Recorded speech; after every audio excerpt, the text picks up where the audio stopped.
All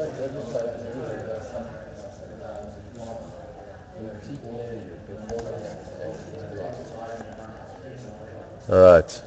Morning, everyone. Let's get going. Okay, last night's session in the States was an absolute non-event. We've had lots of non-events in a row now.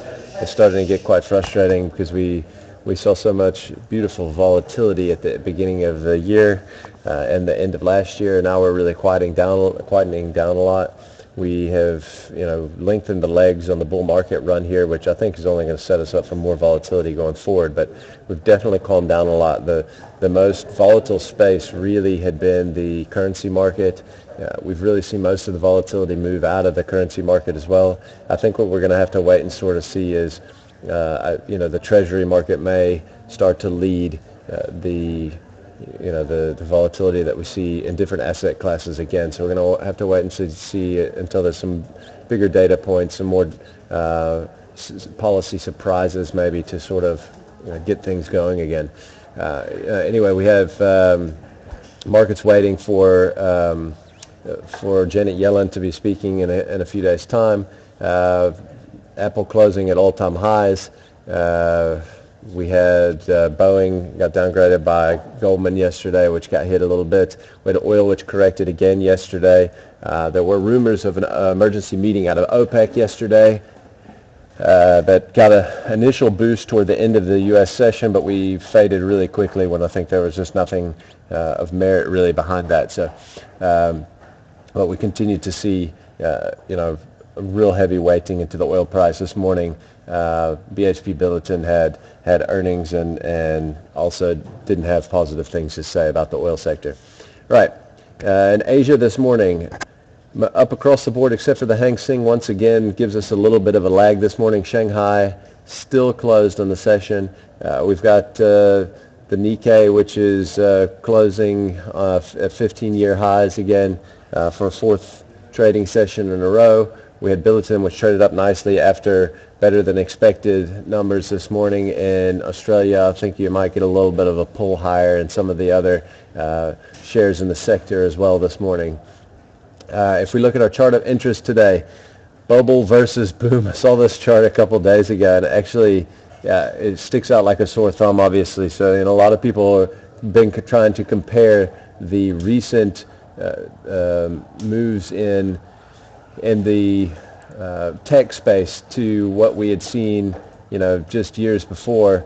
I think that's, looking at this chart, obviously uncalled for simply because you've got, the exaggeration and moves that we saw here in tech sector stocks. We have a little bit of an up move here, but it kind of only looks like it's just getting started, to be totally honest, relative to what we saw in 99 and 2000. So, if you're thinking that this thing's about to implode in the tech sector because it's a bubble, I think you can think again when you look at this chart. All right, this morning we had a few different people out with earnings. This is BHP Billiton. These are the salient numbers, I believe, that we're comparing them to, which actually aren't a beat on any of the numbers. But I think if you look at Bloomberg consensus, they are a little bit of a beat. I think what's important here, and the reason why the share traded higher in Australia was probably because it beat on the divvy. They raised the divvy, which a lot of people weren't expecting, and they're cutting capex aggressively. So, that's what the market wants to see. The market doesn't want to see them, leaving their policy that's obviously dragging earnings down. They just want to see, they want to see them taking down capex spending. They want to see them returning cash to shareholders. That's what they gave them, and I think that's why the share's trading up.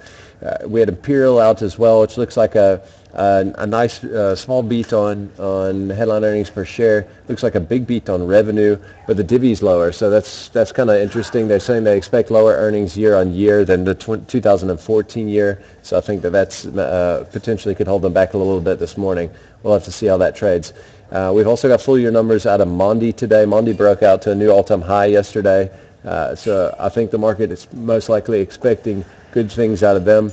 We've got Discovery, which is supposed to be out at the opening bell, looking for 341 is what they guided and we're also looking for full year revenue to be about 1384.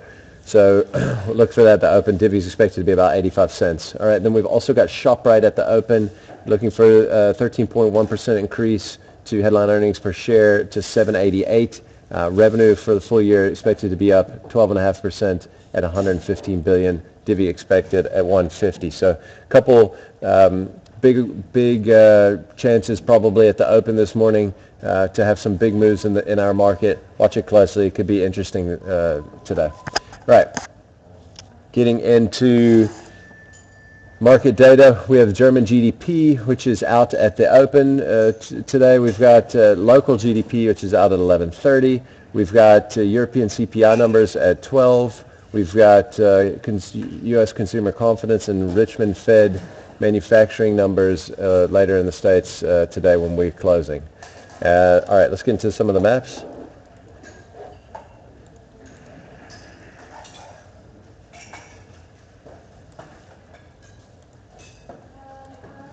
All right. First thing that we're going to look at this morning is look at CFR. I was looking at this chart earlier because this one's kind of baffles me how well it's traded after the whole Swiss appreciation thing. I think that could be a big hamper to earnings, which they're already struggling. There's no real earnings growth projected for this guy at the moment. Anyway, we're definitely at the top end of kind of a narrowing wedge that has started to take shape now. I think 105 is the top end of that level. If we get above 105, it looks like we're going to see probably significantly higher prices. So just watch this level over the next couple sessions. We have been seeing the Swiss franc that's weakening out a little bit. That's been helping the share price in Switzerland. We might see a little bit more of that as the Swiss franc continues to weaken. All right, next one we'll look at is Naspers, which closed down in the auction yesterday and only just missed a new all-time closing high. So that was a little bit unlucky. I think the previous closing high was at about 1715.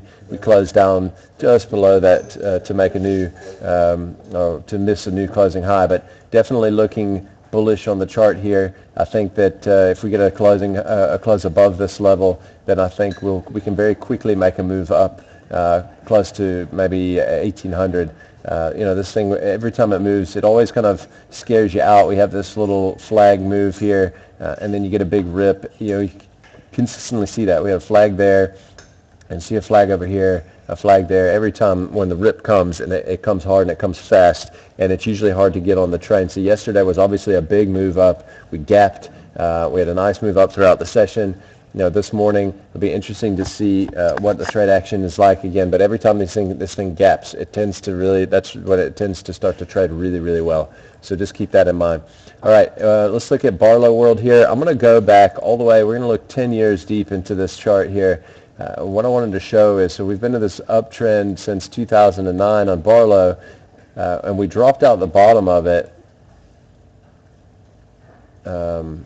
Just take it down to, sorry.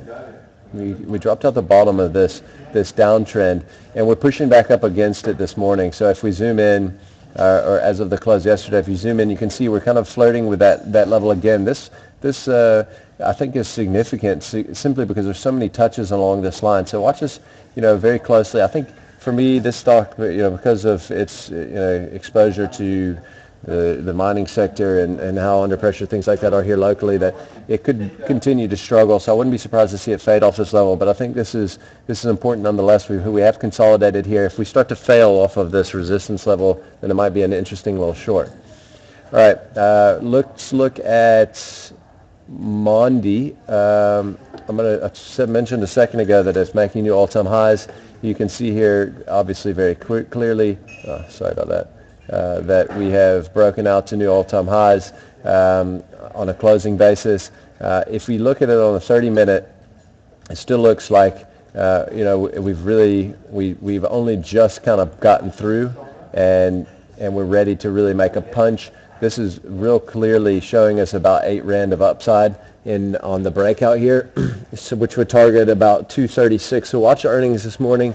I think if earnings are solid, if we can hold above maybe 220, this level here at about 227, then I think that we'll probably quite easily make that push up and could easily do it this morning, especially if the numbers are there.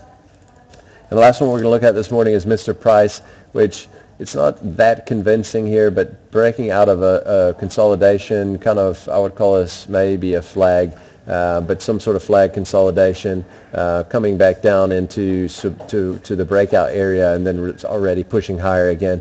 This thing is just unbelievably consistent, how it continues to make the same the same breakouts over and over and over. It's been one of the best performing shares on the board now for a couple of years. Anyway, that's all we got for today. Good luck out there, guys.